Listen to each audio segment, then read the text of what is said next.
Today we're going to be doing the full card reaction and breakdown to UFC Macau that took place yesterday, where Yadong got a great submission over Deiveson Figueiredo. I'm going to be going over every single fight of the card, starting off with Alonzo Menefield versus Jacqueline Amorim. This was a bad performance from Loma Lookboonmee, but to be honest, this was always going to happen to her. She is consistently way too small for the women's strawweight division, which is almost impressive, but consistently across her career, she's been very, very easy to out-grapple. Now, impressive for Jacqueline Amorim to be able to get the finish here. Really nice finish with an armbar once she got her down, and the second it hit the mat, you knew it was going to be over. But Alexia Thayanara couldn't even finish Loma Lookboonmee in 3 rounds. So it is still very impressive that Jacqueline Amorim has been able to get this finish here. And she's looking a lot stronger than she used to, especially in the grappling position. She was able to manipulate Loma Lookboonmee around quite easily. And it was very, very impressive. Moving on to the next one, though, we've got Zhu Kanji versus Rodrigo Vera. Crazy win here for Rodrigo Vera. Very, very weird, opponent, because he was 21 1-1 or 1-1, and coming into the UFC. And usually, guys with that type of record coming into the UFC have fought like absolute bums. So it was nice for Rodrigo Vera to come out here, very experienced, and just dusted up Zhu Kanji here very, very easily. And obviously, Rodrigo Vera, he is very good. You can't have a 21-1 record. And his only loss as well was to Juan Diaz, who also does have a great record, who just beat Malcolm Wellmaker. And he is a very, very good prospect. He's got really nasty tight hooks. That's how he finished Zhu Kanji here.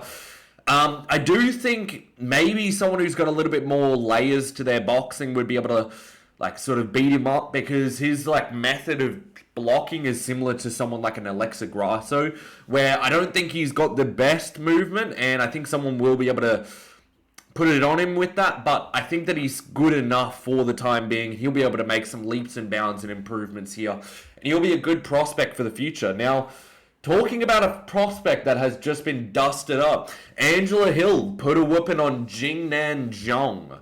And it was a very, very good fight. I actually really enjoyed watching this one. And Angela Hill had a great performance here.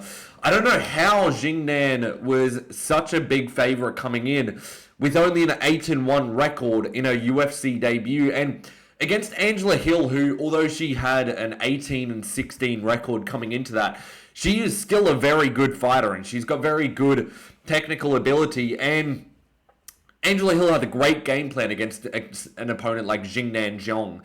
And early on, she was really targeting the body. She was circling off when Jingnan would throw her own hooks. And Angela won all 3 rounds very, very easily, I must say, landing some really nasty elbows, jumping knees as well. The commentary were glazing Jingnan's boxing. The hooks looked pretty good, but the straights were awful. I don't know if you watched, the way that she throws her right hand was literally like that. So, I don't know why the commentary were glazing it that bad. She was not levels above in the boxing than Angela Hill. And Angela Hill, she's 41 years old, schooling the younger prospect here. So it was a very good performance from her there. Moving on, we've got Ray Tasuria versus Luis Gurul. This was always going to happen. Gurule, he was coming in on short notice here, and he was looking really pudgy compared to his last fight as well. And his takedown defense did look good in his last fight. Looked very explosive, his takedown defense. But he had to work very hard to not get out grappled by a mid-level grappler. I can't even remember who his last fight was. It was only a couple of weeks ago. But Gurule, he needs to work really hard to not be dominated on the ground against mid-level opposition. So, who was it last time? Daniel Perez. He was very close to getting out-grappled in moments by Daniel Perez, but he showed really good counter-grappling. But against a guy like Ray Tasuria, who is an expert, a very good expert with his grappling, he's always going to make easy work of Luis Gurul here. And once Tasuria got Luis Gurul down, he was instantly working to the position, landed some really nasty ground and pound, and then got the rear naked choke really nicely here. This was always going to happen. Anyone who picked Gurule here, not a good prediction. Now, moving on. Let's go. Come on. Aori Quilang versus Cody Haddon. I've been singing Cody Haddon's praises for a very long time. One of the only guys in the UFC I've actually sent a DM to. And I must say, I was a little bit worried early because Aori Quilang looked so fast and really powerful and also quite big compared to Cody Haddon. But Cody Haddon, he had a really good game plan coming into this one. He got really nice takedowns up against the cage. Dominated the first round with ground and pound, landing some really nice straights, some really, really nice elbows. And one thing I will say about his ground and pound, his shot selection for it looked unreal. Like, he was waiting for the perfect moments for when Aori Quilang would move his guard, create a little hole, and then you just see Haddon smash a shot over the top. And dominated that first round. Second round, Aori Quilang looked a little bit better. He came out throwing some really hard shots. The uppercut was open for him throughout the fight. But then Haddon defended the punches early on, shot a couple of bad takedowns. But then once Aori Quilang sprawled the second or third takedown in that second round, I think Cody Haddon used it to get him up against the cage, got him down for a little bit. And then once Aori Quilang got back to the feet, it was clear that he lost a lot of his explosion. And Cody Haddon comes out then, lands some nasty knees in the clinch and gets a nasty finish here in the second round. So happy with this because Cody Haddon, he's been struggling with injuries for the last 18 months or so, maybe the last 2 years. And it's been so long since his Contender Series fight, and he hasn't made his debut, and he's such a good fighter. Through start to finish, every single part of his fight, he is very skilled. His defense is good, his boxing's nice, he's got good leg kicks, he's got really good grappling, defensively and offensively. He's got good ground and pound, he's got nasty submissions. Cody Haddon is a legit fighter. He's very, very good, and I'm excited to see where he goes in his career here. Moving on, we've got Ding Meng versus Jose Enrique. Not a great fight to watch, I must say. It was entertaining while it lasted in moments, but it was a fight where you watch it and you see two guys making no adjustments through a 15-minute fight. Jose looked very good and very skilled. He landed some really nice straight shots on the outside. Also landing some nasty knees, some elbows here and there as well. And Meng Ding was sort of just throwing leg kicks and lunging straight into jabs. I wasn't really impressed with him here. Especially a guy, I think, 35-10, 45 fights. And he didn't look like he had too many layers to his game. And against a puncher like Jose Enrique, a guy who's leaping into range, a guy who looks like he could make the welterweight division, it was never going to be an easy fight for Ding Meng. Now, anyone who thinks Ding Meng won that one is genuinely autistic. You cannot be picking Ding Meng to win this. Ding Meng, he won the first round just off of sheer leg kick activity in the last 2 minutes of the round, but then lost every minute of the rest of the fight. Every single minute. I get it, Jose Enrique is moving backwards, but he's landing the better shot. So you had to give it to him here. Now, moving on to the next one, we've got Yisak Lee versus Luis Felipe Diaz. Now, Yisak Lee, he was getting destroyed in this one. And Diaz, he did look a little bit like a welterweight out there. Not Diaz. Yisak Lee looked like a bit of a welterweight out there. He was a little bit pudgy, not really too big. And Luis Felipe Diaz, he looked actually pretty good out there in moments, but his offense does worry me. He kind of comes forward like Vitor Petrino, which is very worrying if you're in a lighter weight class, especially a guy in the middleweight division. And the thing is that, sorry, my allergies are killing me, and I actually don't have any tissues nearby, so that's great. But I actually do. But the thing is that Luis Felipe Diaz, he has his hands so far away from each other that one day when he fights this fast middleweight who's explosive and has very good boxing, they're going to outdo him very easily because he holds his hands genuinely 40 centimeters apart from each other. It's like this. I probably couldn't even fit on the screen how he holds his hands. They're so far apart. And he's standing there chin first. No head movement at all. I know that he's a grappler. I know he trains with Carlos Prates. But that level of striking offense is going to get punished really bad. Now look, he threw some really nasty overhands, some really nasty hooks against Yisak Lee here. But Yisak Lee had no offense for Luis Felipe Diaz here. And they say 10 significant strikes. I'd probably count 3. And he was never going to be able to have the power to push Felipe Diaz back or hurt him and put him away. Whereas some of these middleweights, it won't take too much. I think any of these bigger middleweights like a Roman Kopylov will put Luis Felipe Diaz out. So needs to be careful with what matchups he takes next. Now, moving on to the next one, we've got... Sorry, my nose is killing me. Alex Perez versus Sumudwerji. See, this is one that I would have got wrong. I would have picked Alex Perez to get this one done, but Sumudwerji was on his way to absolutely schooling Perez.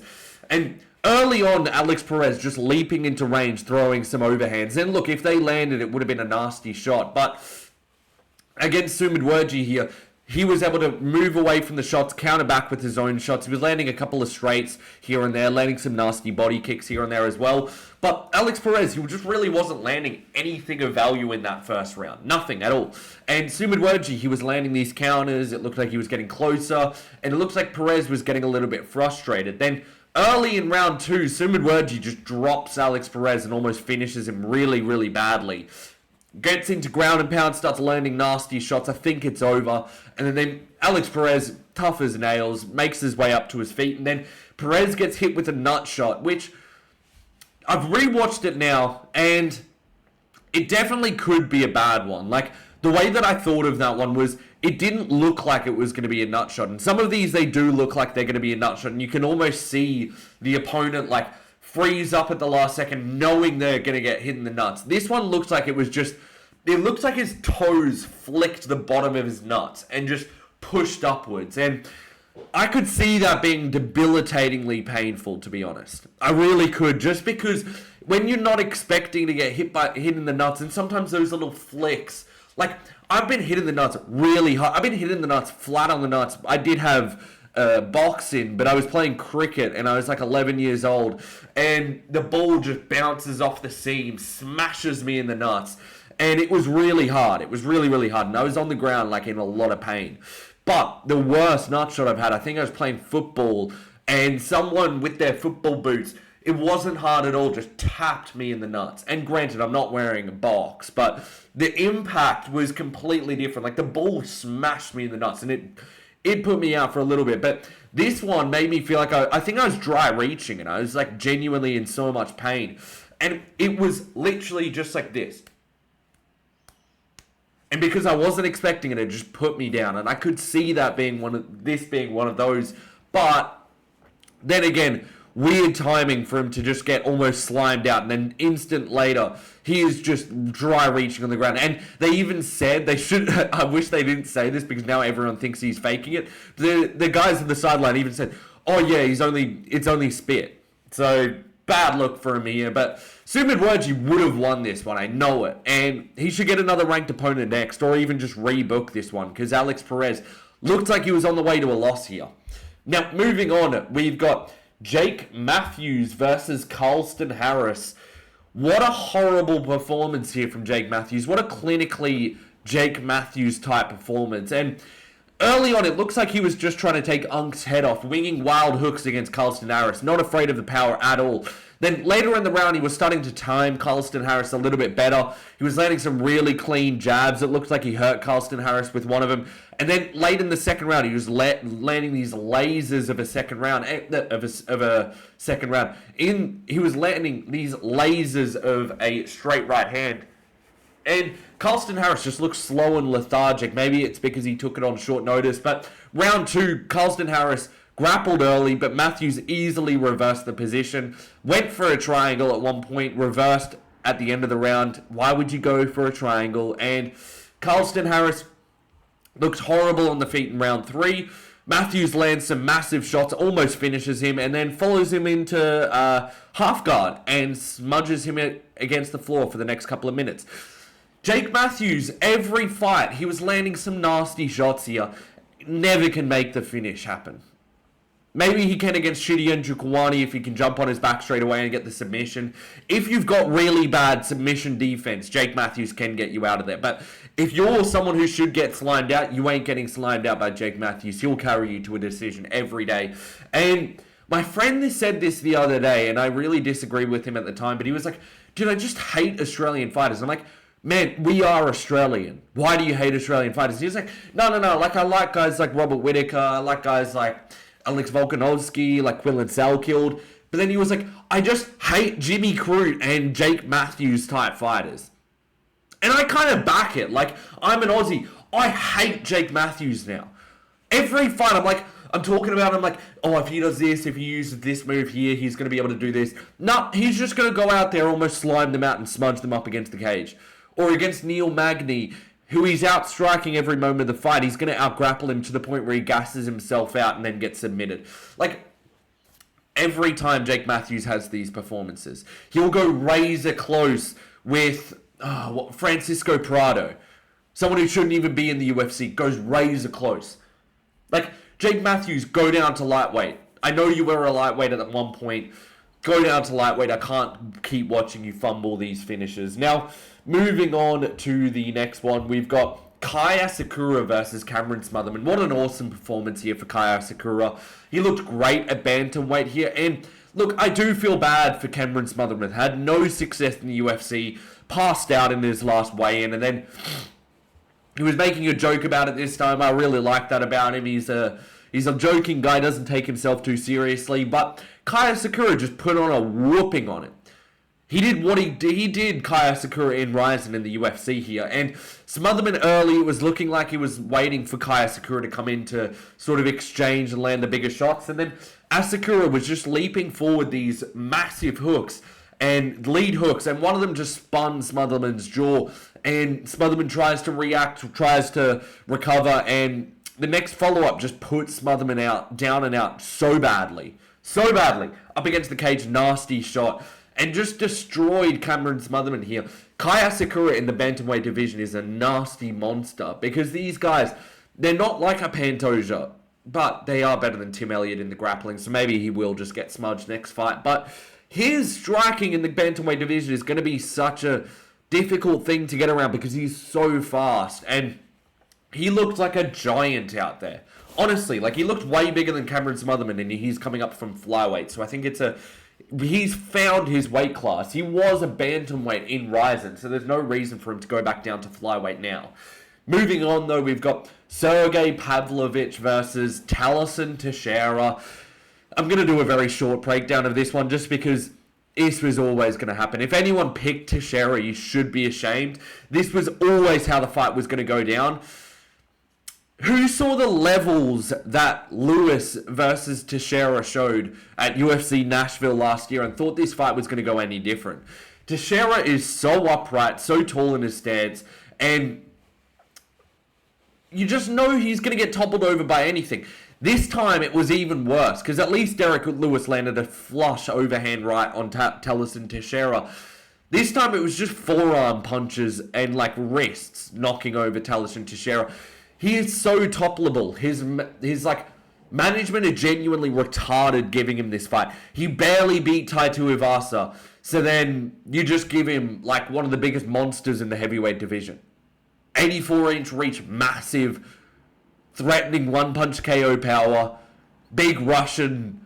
Yeah, that's a great idea. You just got slimed out by Derek Lewis and then you just sludgingly, like, almost lost to Tai Tuivasa. Then you get given Sergei Pavlovich. I don't know why. I really don't know why they gave him Sergei. It does annoy me, but his management genuinely needs to get fired. Who looks at his fights and go, yeah, he's beating Sergei. Yeah. Him standing upright with no form of defense at all, apart from shriveling up in a ball, like, yeah, that's going to work. And he gets slapped in 40 seconds here.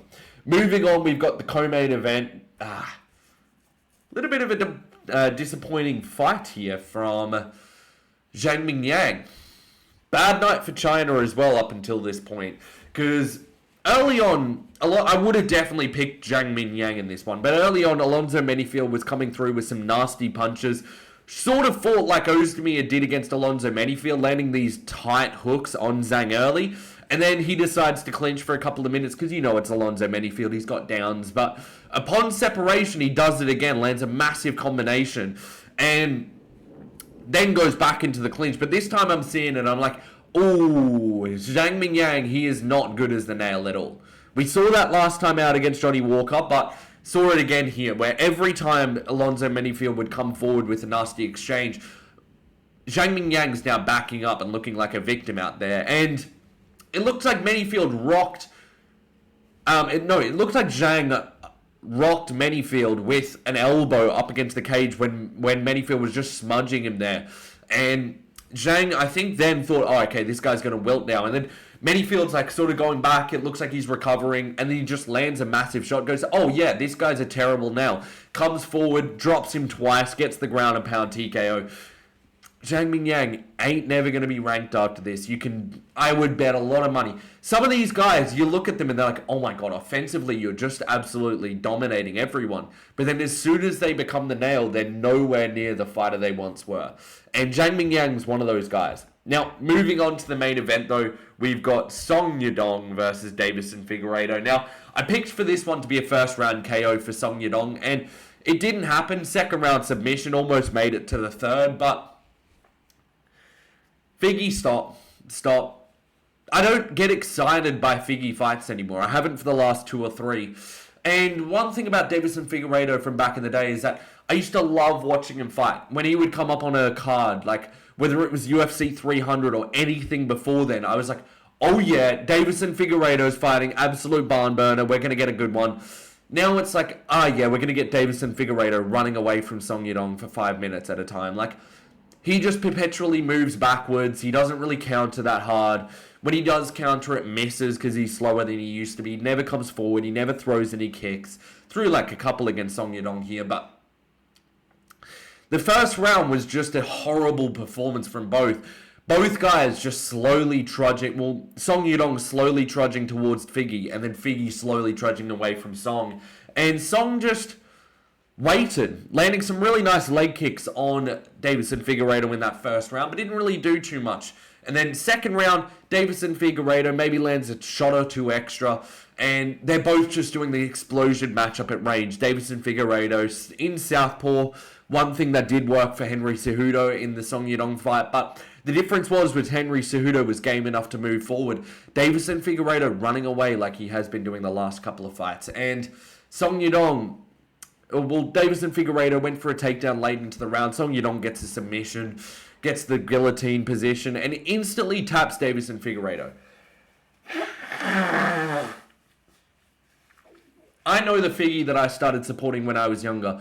I know that guy fights out of that guillotine. This guy here now, he's like, oh, look, I haven't taken too much damage. I can get back in the octagon in another 3 months, lose again.